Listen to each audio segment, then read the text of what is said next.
દેવીપૂજક સમાજનું ગૌરવ એવા ટિનકલબેન કરશનભાઈ સોલંકી કે જેમનું વતન જૂનાગઢ જિલ્લાના માળિયાહાટીના તાલુકાનું ગડુ ગામ છે. તેઓ સારા એવા ગાયક કલાકાર છે.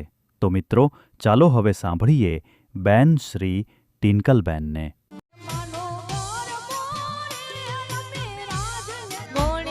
દાદ્યા